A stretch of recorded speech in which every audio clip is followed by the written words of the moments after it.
So it's really good to be here today. This is a great celebration. I'm glad that Mr. Feldman is back here. He was in the original group, and I go back long enough to remember the original group and the work that was being done. This is really important for Montgomery County. It always meant a lot to us. It's an opportunity to provide, new work, to give people platforms to move products forward and to develop products to the point that they can go to market. We've had people here who've been successful in the market, Sophia, and I hope we can get back to talking about a co-packing facility at some point. But there are things we know we need to do, and a lot of those ideas will be driven by projects that come out of this project. They feed each other, and I'm glad to see now Montgomery Green here, and the lack of regionalism. The fact that this is really about Montgomery Green. And I appreciate the work to actually broaden this to the entire region, because we can do things together. And, companies will come to Montgomery County, the companies will come to other places. Somebody will lose somebody else will gain somebody. So it's worth it for all of us to encourage as much in this space, but mostly for a moral reason, which is we need to solve this problem and fight it. And if we only try to grab our pieces at the expense of everybody else, we may not actually travel as far as we need to travel. So cooperation is a good thing, and I think it makes us stronger. We have a green business certification program. It's part of our climate action plan. If you know our climate action plan, it's like 80% reduction of GHG by 2027, 100% by 2035. I'll be the first person to tell you that the council had no idea how we would get to either of those targets in 2017, because the science wasn't there and the technology wasn't there. But we also knew the technology was evolving, and if we set goals that we knew we could achieve, we would fall far short of where we actually needed to go. And so it's been really beneficial. We got criticized initially. We had no hydrogen in our original climate plan because everybody said, this is all what you call vaporware. You all know the vaporware concept. It was all vaporware and it wasn't real. Well, hydrogen is now coming to market and people are driving down the price of producing hydrogen. Montgomery County will have 2 hydrogen production facilities. One of them is with solar and water, solar on one of our solar farms on a landfill that's going to take water and turn it into hydrogen through electrolysis. The other one is a reforming machine that takes natural gas and turns it into hydrogen. So we're already into the hydrogen path, and we wouldn't have thought in 2017, we couldn't have laid down what we were going to do to get us there. So I'm really excited about where we go. We've got a lot of work if we're going to achieve our goals. Collaboration is really important, and that's one of the nice things about smaller incubator spaces. You're all going to be working across tables from each other, and close by in rooms with each other. You have the ability to bounce ideas, to share ideas, to, truth test your ideas with other people who are pursuing similar things. And you have an economic impact on the county. You actually create jobs. Real jobs come out of this. Real investment comes out of this. Real reduced environmental impacts come out of this kind of work. So this is all real and it's all greatly important, and the more successful you are and the bigger you are, the more your impact's going to be. So we have a reason to invest in this. So I was talking to Dave real quickly beforehand, and it occurred to me there's something you all probably don't know about, and I want to make sure everybody knows about. Montgomery County has incubator space. And our incubator space, we have some stuff starting about 500 feet, then it jumps to 1,000, and some stuff's even bigger. My point is, when you get ready, when you get beyond the desk, when you get beyond the small office, Montgomery County may still have a home for you to take the next step in.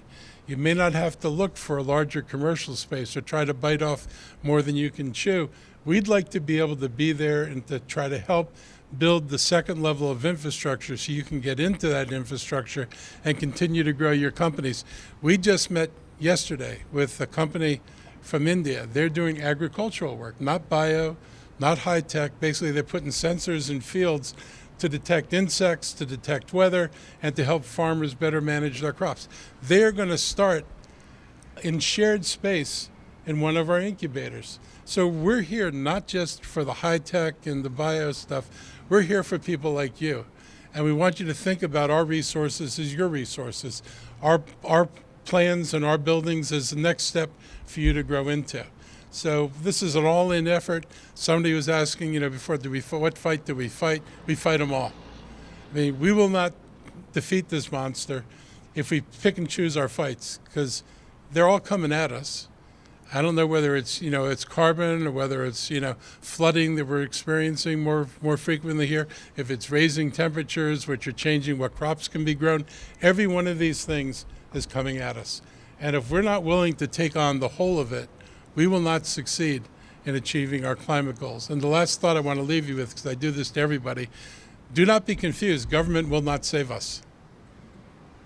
No matter how much money we spend on greening our buildings and greening our vehicles, if people in their homes, and I'm talking to everybody, if you're not putting on a solar roof, if you're not looking at the hot water heater, say one of these new electric heat pump heaters, if you're not pulling out your gas stove, if you're not doing those things, then we never achieve these climate goals. It is impossible to achieve the climate goals without participation from our population.